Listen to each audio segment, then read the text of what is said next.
Hola, mis estimados videoyentes.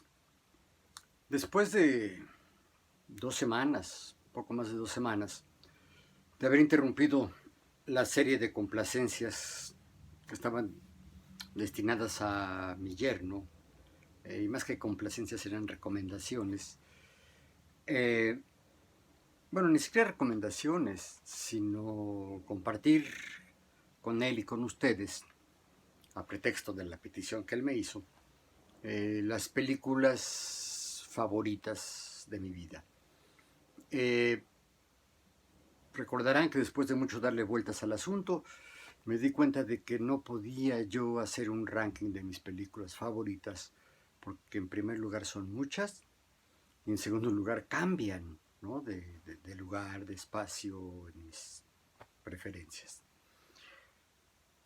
Igual se me atravesaron cosas que creí pertinente grabar, y creo que hoy hay un buen espacio para eh, hablarles de otra película. Recordarán que la decisión que yo tomé para sugerirle a mi público y sugerirle a Héctor cuáles eran las películas que me parecía que valía la pena ver en caso de que no se hayan visto, o incluso volver a ver en caso de que alguna vez se hayan visto, pues yo decidí utilizar la secuencia de películas que había yo utilizado, es decir, decidí hacer videos sobre la secuencia de películas que yo había utilizado en el cigotario de Historia de las relaciones entre la sociedad normal y los grupos subnormales o anormales. Les recuerdo rápidamente, cigotario, por decir seminario, era el seminario de temas selectos de historia de la pedagogía y la educación, que yo adapté a lo que yo consideré y sigo considerando que son las necesidades indispensables en la formación de futuros maestros de educación especial. Entonces, me vi en la necesidad de adecuarme a lo que todos aprendimos en la escuela primaria, la secundaria y en buena parte o en buena medida en algunas de las escuelas de educación media superior, es decir, bachilleratos, preparatorias, vocacionales, tecnológicos, ESITs, qué sé yo. Ceñirme pues a la historia que nos habían dado a conocer como historia universal, que no es más que la historia de Europa. Y de una parte de Europa también, ¿eh? No crean que es toda la Europa que conocemos ahora. Entonces, pues la secuencia de edades, ¿no? En las que yo abordaría qué tipo de relación había, qué tipo de relación de alteridad había entre la sociedad normal frente a los alteres, frente a los otros, frente a los diferentes, que hoy les llamamos personas con discapacidad. Más cortito, discapacitados. Y la secuencia es muy sencilla, ¿no? Es esquemática, es prehistoria, edad antigua, edad media, edad moderna y edad contemporánea. Todo para hacerles ver a mis alumnas, futuras maestras de educación especial, que la discapacidad es más que un problema de salud, más que un problema orgánico, corporal, es una construcción social, ¿no? Tan es así que las que hoy consideramos como las grandes discapacidades o las más terribles o las más que requieren de mayor atención, digamos, tanto en lo educativo como a nivel de los cuidados, como a nivel de las terapias, pues en otros momentos de la historia no eran significativas, ¿no? Y eran objeto de distintos tipos de tratos. Bueno, entonces ya vimos cómo el ser humano, en la primera película, el ser humano es un ser social desde antes de que fuera ser humano, ¿no? Desde los australopitecos, primer homínido que se supone existió, por ahí hace unos 4 o 5 millones de años, eh, el Homo erectus, el Homo habilis, el Homo sapiens y el Homo sapiens sapiens, ya desde Lucy, aquella australopiteca que fue encontrada en 1967 por Richard Leakey y su mujer, y que les decía que le pusieron Lucy porque estaban oyendo la canción Lucy in the Sky with Diamonds cuando descubrieron eh, estos restos de esqueleto, ¿no? Pues desde entonces ya este animal es un animal social. Y cuando digo social, es un animal que no solo que vive en congregaciones, no solo es que vive en manadas o en hordas, no, ya es afectado por el otro, ¿no? Y ya tienen ciertos niveles de comunicación que permiten que los grupos se vayan desarrollando y también que hereden algo de su cultura, es decir, de su sabiduría, de sus conocimientos, de sus creencias, de sus valores, de sus costumbres a las generaciones siguientes. Y esto es educación. Es decir, que el fenómeno educativo y el fenómeno cultural y el fenómeno de la sociabilidad precede con mucho al ser humano, por millones de años. Claro, se va haciendo cada vez más importante conforme van pasando los milenios. Y al llegar a la edad antigua, que ya les decía yo, que es la época, vaya, arranca con la invención de la escritura, que más o menos la ubican arbitrariamente, unos 4.000 años antes de Cristo, ¿no?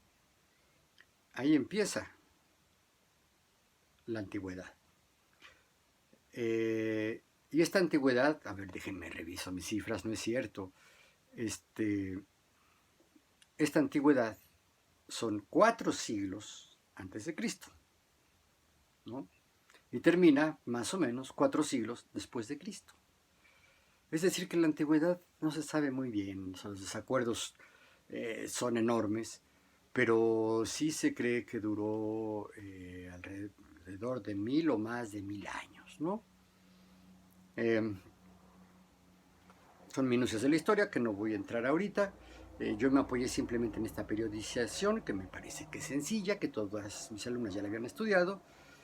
Y a mí lo que me interesaba era que vieran cómo en distintas etapas históricas las discapacidades eran socialmente significativas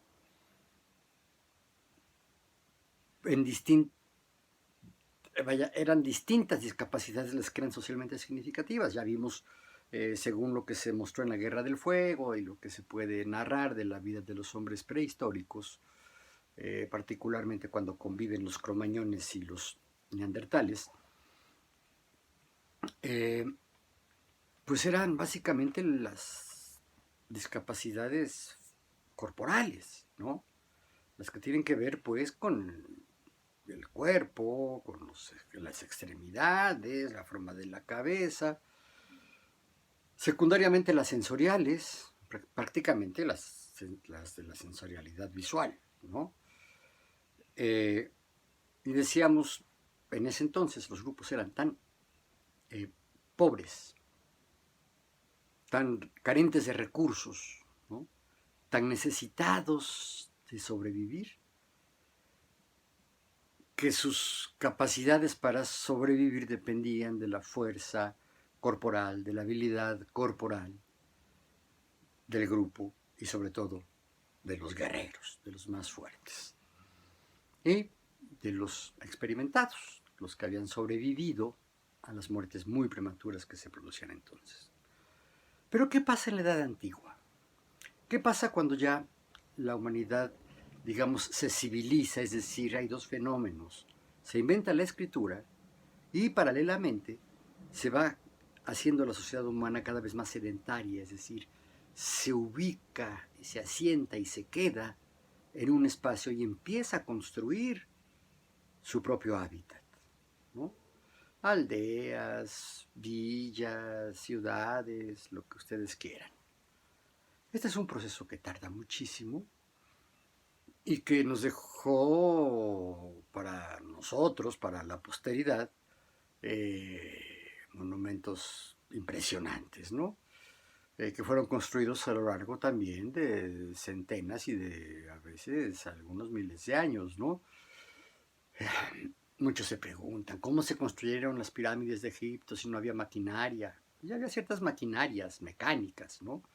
Pero sobre todo el trabajo humano, el trabajo físico corporal de los seres humanos, la fuerza y la habilidad corporal de los seres humanos. La tecnología sí era incipiente, pero era suficiente como para construir esas pirámides, los jardines de Babilonia, la muralla china, ¿no? Etcétera, etcétera, etcétera. ¿Cuál era la gran discapacidad de aquel entonces? Pues eran también básicamente discapacidades corporales. Las intelectuales no importaban tanto a menos que fueran muy profundas y se notaran en la anatomía del individuo que tenía esa deficiencia intelectual, o bien en su movilidad y en su capacidad de habla. Es un periodo muy largo y que se extendió y que está estudiado en amplias extensiones del territorio de Asia, de Europa, de África, no tanto en América. Y se encuentra, pues, que tal vez lo predominante o lo más significativo, lo que más llegó hasta nuestra época, fueron distintas formas de trato de la sociedad normal, que, ojo, era una sociedad normal muy diferente a la nuestra. Ahí recuerden que eran religiones politeístas, casi todas estas sociedades tenían dioses, muchos dioses, casi tenían un dios para cada cosa, ¿no? Pero partían de un hecho o de una convicción ya muy antigua, la separación y complementariedad entre cuerpo y mente. Es decir, lo físico, que viene a ser el cuerpo, y lo espiritual, que viene a ser las facultades mentales. Y creían, y lo creían firmemente, y hasta hoy hay gente que lo cree así. Vaya, esta forma histórica de comprensión sigue vigente, tanto así que le siguen hablando al cuerpo como el físico. Y yo digo y reparo y digo, no es cierto, el cuerpo no es físico, el cuerpo es biológico, porque no estamos regidos por las leyes de la física, sino por leyes orgánicas, las leyes de la biología, ¿no? Pero bueno, convencerlos de otra cosa es muy difícil. A mí mismo me traiciona a veces, y por eso es que yo le llamé a esta forma de relación entre la sociedad normal, que insisto, era esclavista. Los esclavos no eran considerados seres humanos, eran considerados animales, pensando que nosotros no éramos animales, ¿no? Y por lo tanto eran usables y prescindibles y sin ningún delito y sin ninguna culpa, ¿no? Y yo hablo de la eliminación física, porque es la forma de trato, creo yo, más extendida en todas las culturas de la Edad Antigua, desde los sumerios hasta el Imperio Romano, ¿no? Y estamos hablando, insisto, de más o menos entre 800 y 1000 años de duración en un extenso territorio. Les había recomendado también que estudiaran qué era en particular el monte Taigeto y un poco la roca Tarpeya, para que vean cómo era una política de Estado, una política de cada uno de los pequeños estados, porque a pesar de que eran monumentales, que unos se hicieron imperios, pues tenían unas capitales muy pequeñas, muy reducidas, ¿no? Qué sé yo, Babilonia, Roma, lo que hoy conocemos como el Cairo, ¿no? Gran Gizeh, no sé bien en el caso de Egipto, pero eran, por supuesto, poblaciones muy reducidas, ¿no? No sé en cuántos millones se habrá calculado en cuántos millones de seres humanos se habrá calculado la población de aquel entonces, pero estoy convencido de que eran mucho menos de 1.000 millones, 500 millones, ¿no? En todo el mundo. Hoy somos más de 7.000 millones, ¿no? Entonces decía yo que la forma predominante de trato desde la sociedad normal, que era una sociedad, insisto, muy religiosa, pero no en la religión monoteísta a la que estamos acostumbrados hoy, sino de muchos dioses que se peleaban unos con otros y a nivel familiar o a nivel de clanes, ¿no? Se podía tener más o menos apego a un dios siempre y cuando se respetara al dios más importante, ¿no? Ra entre los egipcios, Zeus entre los griegos, que fue Júpiter entre los romanos, ¿no? Los romanos, recuerden que prácticamente calcan o copian la mitología griega, bueno, la religión griega, y simplemente les cambian de nombre, ¿no? Pero bueno, ahí están. Los dioses, los muchos dioses en los que se creía. Y yo busqué una película que me ayudara a que mis alumnas entendieran que sí hubo una época de la humanidad en donde a las personas que hoy llamaríamos con discapacidad y que ya se conocían como personas diferentes, muchas veces, por política de Estado y por voluntad de los familiares, se les eliminaba físicamente, es decir, corporalmente. Había que deshacerse de la diferencia porque no concebían que se pudiera cumplir el ideal ético, el ideal ontológico que había en ese entonces. Claro que no le llamaban ni ético ni ontológico, era simplemente la convicción de que un espíritu bello solo cabe en un cuerpo bello, que la belleza del cuerpo corresponde a la belleza de la mente, ¿no? Y se sintetiza en aquel viejo dicho que se le atribuye a las sociedades de la cultura helénica, de lo que hoy conocemos como cultura griega, que ya les dije que eran un montón de ciudades, ¿no? Tal vez los más bravos eran los espartanos, ¿no? Y eran los espartanos los que tenían la costumbre de que a los niños con malformaciones, que nacían con malformaciones, cualquiera que sea, se te desarrolla además un pedacito de un brazo, o naciste con un piecito chueco, o bien con orejas atrofiadas, deformes, se les arrojaba por la roca Tarpeya, ¿no? Y estaba bien visto, ¿no? ¿Por qué? Pues porque no cumplían con ese ideal. ¿Qué pasaba con los discapacitados intelectuales? Si podían realizar actividades físicas, actividades corporales, simplemente se les cuidaba como se cuidaba a un buen esclavo. Recuerden que eran sociedades esclavistas, pero no participaban en lo que era la sociedad, entre comillas, porque ya hemos de tener claro, vaya, si no les queda claro, pues váyanse enterando y váyanse ilustrando. La sociedad está constituida por todos los entes humanos individuales que la habitan, y no solo por ellos, sino por los lazos que se entretejen. Esto me servía también para hacerles ver a mis alumnas que esa idea de exclusión o de marginación no tiene nada que ver con las funciones sociales, porque al final de cuentas siempre se cumple una función social. ¿Cuál? Me decían, ¿cuál es la función social, por ejemplo, de un niño con parálisis cerebral severa que no tiene posibilidades ni de educarse ni de trabajar, porque no lo meten en la escuela, porque no puede hacer ninguna labor productiva? Pues está cumpliendo la función de por lo menos servirnos de instrumento de análisis, de objeto de estudio o de objeto de atención, ¿no? Y ahí ya hay una referencia, una interacción, un vínculo social y por lo tanto no están fuera de la sociedad.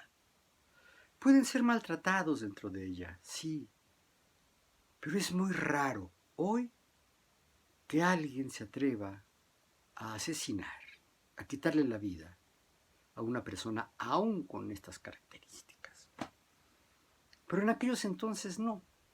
Entonces yo hice ver la película Gladiador a mis alumnas, que realmente se puede sintetizar muy rápido, ¿no? Pero yo con esta película pues les quería hacer ver cómo la gran discapacidad de aquel entonces era la discapacidad corporal, ¿no? Por cualquier razón. Lo que se alcanza a ver es en torno precisamente a la idea del gladiador.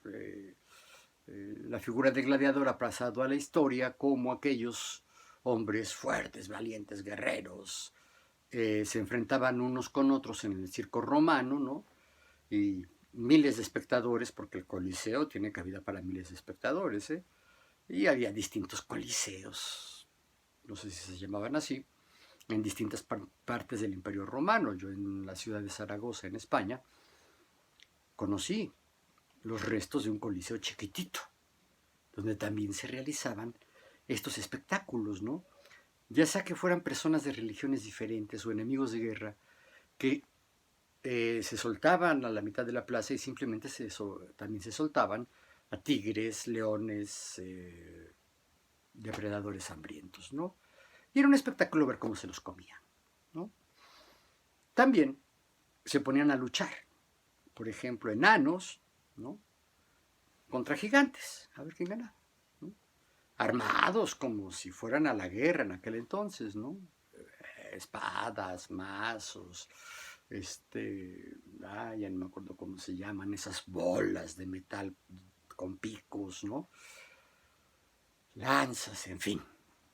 Y ese era el chiste. Bueno, pues la película Gladiador trata de esto, trata de un general de los ejércitos romanos que está reconquistando o está por conquistar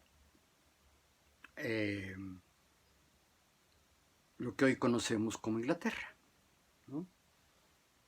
Y es un gran general y es un consentido del emperador, que no me acuerdo cómo se llama, que igual no fue, no es un hecho histórico, sí está basada en hechos históricos. Les decía yo que es una película súper visual, ¿no? Porque visualmente es una maravilla. Marco Aurelio, el emperador Marco Aurelio, que tiene un hijo llamado Cómodo. Cómodo lo interpreta Joaquin Phoenix al inicio de su carrera. Esta es una película del año 2000. Y este general, que es el consentido de Marco Aurelio, es Máximo o Maximus Décimo Meridio. Ese era su nombre en latín, pero era español. Él venía de Hispania. Pues esto me agrada, porque digo, bueno, de alguna manera es un homenaje a que no solo los romanos fueron valientes y buenos estrategas, también se les reconoce a España, ¿no? La valentía, el arrojo, la capacidad militar, ¿no? Que si hoy la podemos ver muy disminuida, muy disminuida, pues por supuesto que también uno de los grandes imperios que hubo en la historia de la humanidad, nada más que unos siglos más tarde del Imperio Romano, pues fue el Imperio Español. El caso es que va Marco Aurelio después de que Máximo Décimo Meridio, Maximus,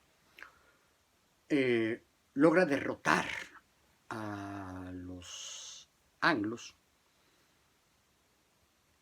y incorpora ese territorio al Imperio Romano. Entonces, pues llega el emperador, ya muy viejo, y le pide a Máximo que lo suceda en el trono. Y Máximo le dice, no, yo no estoy hecho para eso. Yo quiero regresar a mi casa, a cultivar la vid, a cultivar mis olivos, ¿no? Con mi esposa y con mis hijos. Finalmente, pues no era fácil resistirse a una orden del emperador y menos si esta te iba a traer tales privilegios de ser el heredero del emperador, el nuevo emperador del Imperio Romano.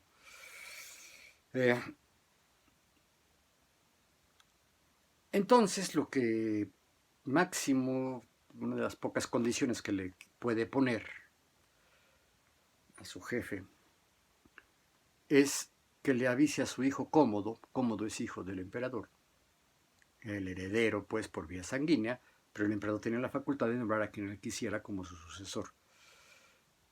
Máximo le pide al emperador que le avise a Cómodo que el nuevo emperador va a ser él, es decir, Máximo X Meridio español. Ya no iba a ser Marco Aurelio, ni tampoco Cómodo. No me acuerdo del apellido de Cómodo, pero así se llamaba. Y era un tipo nefasto, ¿no? El caso es que cuando Marco Aurelio le platica a su hijo que va a heredarle el trono del imperio a Máximo, Marco Aurelio mata a su padre. Un poco accidentalmente, porque lo aprieta cuando le dice, es que yo siempre te he amado y tú nunca estuviste para mí, ¿no? Y el viejo le decía, pues es que siempre te he dado todo. Todos estos discursos están llenos de palabras como el honor, como la trascendencia, como la justicia, ¿no? Ya hay un código ético en la élite del Imperio Romano, ¿no? Muy importante el honor. Entonces, bueno, Marco Aurelio apela al honor, Cómodo apela al honor, no se ponen de acuerdo porque ponerse de acuerdo en esto es casi imposible, siempre ha sido casi imposible, y lo abraza con tal fuerza que lo mata, ¿no? Entonces, él mismo da la orden, Cómodo da la orden a los guardias del emperador de que apresen a Máximo porque él acababa de matar al emperador. Y como él se asume como el nuevo emperador y dice, mi padre me heredó a mí el trono, ahora yo soy el nuevo César, el nuevo emperador, pues. En Roma el emperador se le llamaba César, ¿no? El máximo dirigente. Entonces, pues van y atrapan a Máximo, ¿no? Y sí, después de defenderse, lo apresan, se lo van a llevar a Roma para que participe en el circo romano y ahí actúe y lo maten, ¿no?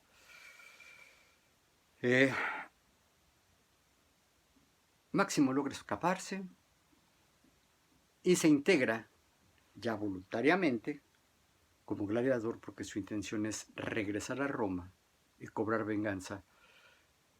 Antes de regresar a Roma, llega a España, llega a su casa y encuentra que mataron a su mujer, mataron a su hijo y arrasaron con sus animalitos, con su ganado y con sus tierras de cultivo. Entonces él sabía que había sido Cómodo.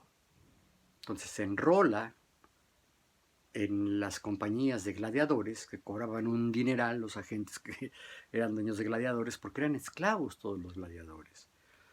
Entonces andaban deambulando de coliseo en coliseo, dando el espectáculo y cobraban dinero y ya una cosa así medio capitalistona, ¿no? Que no era la forma predominante de producción. El caso es que hay un momento en que van transportando a Máximo herido, muy deprimido, muy triste, y va en un carromato junto con un negro, que también es gladiador, un negro enorme, no sé, no me acuerdo qué actor es, súper musculoso, ¿no? Y le ayuda a Máximo, le da agua y le echa porras, ¿no? Y dice, no, yo ya no quiero vivir, le dice Máximo, yo ya no tiene caso, ya perdí todo mi prestigio como soldado, ya no soy el gran general de las divisiones del imperio y tampoco puedo contar con mi mujer ni con mi familia. Perdí mi tierra, perdí mi amor y perdí el honor. Dice, de todos modos, dice, sea lo que sea, tienes que curarte porque estaba herido de un brazo. Porque si no te curas, vas a ser alimento de los tigres y de los leones. Esta pequeña escena, a mis alumnas les costó mucho trabajo identificarla porque la película es larguísima, dura casi 2 horas, también está llena de detalles. La historia es un tanto complicada si la ves en detalle, y termina de estas maneras hollywoodenses, ¿no? Increíble, del héroe solitario que se mete, o sea, ya que se cura realmente, se convierte en el mejor gladiador. Entonces todos gritaban cada vez que Maximus derrotaba a los enemigos o mataba a los leones en el Coliseo. Pues se hacía el coro, ¿no? Maximus, Maximus, Maximus, ídolo popular. A lo mejor ahí ya están revolviendo un poco la historia, pero bueno, ese fenómeno sí lo podemos ver hoy, ¿no? Con los grandes deportistas, por ejemplo, con los grandes artistas, ¿no?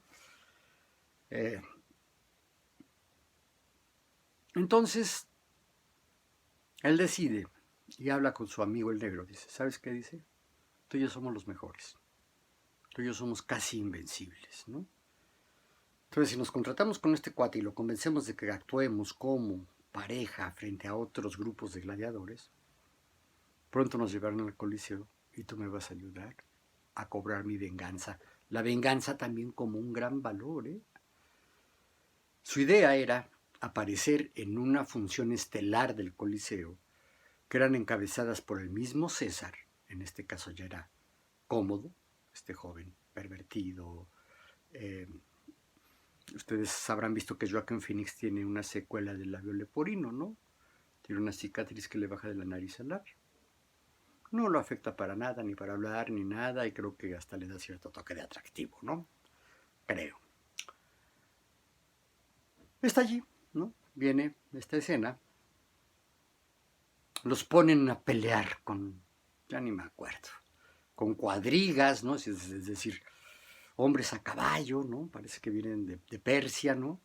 Alguien va conduciendo a los caballos y una mujer o un hombre de pelo largo atrás, tirando flechas con gran puntería, y sobreviven a ellos y derrotan a la cuadriga, ¿no? Entonces, Cómodo, estando en su palco, se da cuenta de que es Máximo. Se asusta, se llena de odio, de rencor, entonces pide que lo maten, ¿no? Haciendo lo que les pido que pongan en mis videos, no sean malos, pónganme esto si no les gusta, pónganme esto si les gusta, en fin. Es decir, o muere o vive, ¿no? Muere. Y la gente dice, no, ¿no? Todos pidiendo que viva. Es decir, ahora sí que viva Máximo. Yo creo que de ahí vienen los vivas, ¿eh? Que no se le mate, que quede con vida. En fin. Entonces, reta Máximo al emperador. Y el otro pues no puede quedar mal, ¿no? Toda la gente dice, a ver, pues tú qué dices que eres el gran luchador y heredero de Marco Aurelio, que también fue un gran guerrero, ¿no? Sí, pues órale, pues, ¿no? Entonces baja, se enfrenta, y antes de que se enfrenten, se acerca, dice, para darle un abrazo a Maximus y ¡pum!, le clava una cuchillada en el vientre. Empiezan a pelear espadazos, y pues para que les haga el cuento largo, Máximo derrota y mata a Cómodo, que era el César, y no le da tiempo de heredar el trono que le había heredado Marco Aurelio. ¿Por qué? Porque muere allí mismo. Y al morir tiene la visión de que a través de campos de trigo llega a su casita en una colinita y que lo reciben su esposa y su hijo. Y ahí termina la película. Lo importante aquí era destacar varias cosas a mis alumnas que voy a sintetizar en este mismo instante. Lo importante era que se dieran cuenta que las discapacidades no son las mismas, porque al cambiar la valoración, la escala de valores de las sociedades a lo largo del tiempo, pues evidentemente se van valorando o menos valorando. Aquí viene un problema que después tocaré, que es un inválido, que es un minusválido, tiene que ver con el valor, tiene que ver con la valentía o tiene que ver con el aprecio, ¿no? O sea, ¿qué es? Pero evidentemente aquí hay un problema de valoración también, ¿no? Ya dije, en la sociedad antigua no se valoraba bien a los deformes. No se pensaba que pudiera haber un espíritu saludable, un espíritu bello en un cuerpo deforme, ¿no?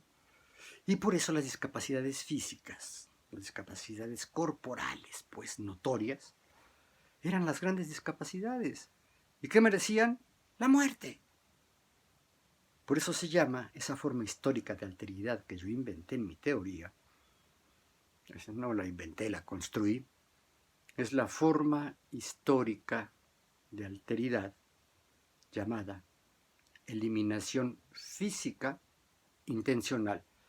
No quise llamarle asesinato porque no era considerado un asesinato legalmente, ¿eh? Era una especie de sacrificio, ¿no?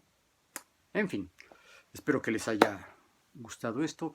Espero que si vuelven a ver la película Gladiador, échensela. A mí me entretuvo y miren que la vi un montón de veces. Me saturé de ella. Muchas de mis alumnas se quejaron porque pues tenía que invertir 2 horas, ¿no?, viendo la película y contestando también un cuestionario, ¿no?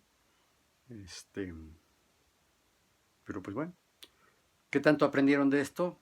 Pues creo que se les quedó una simple noción, ahí se fue construyendo ya una simple noción de que las discapacidades no son las mismas hoy que ayer, no son las mismas aquí que allá, que como en fenómenos sociales cambian en el tiempo y en el espacio. Si les gustó, no es cierto, si les gustó pónganle por favor like. Si no les gustó pónganle un dislike, a mí no me quita, más bien me va orientando, que me digan si les gusta o no les gusta. Y los que quieran, suscríbanse a este canal. Me gustaría mucho aumentar mi número de suscriptores, porque en estos 4 días que tengo sin grabar videos, perdí uno. Pasé de 88 a 87. Está muy chiquito. En fin, nos vemos pronto.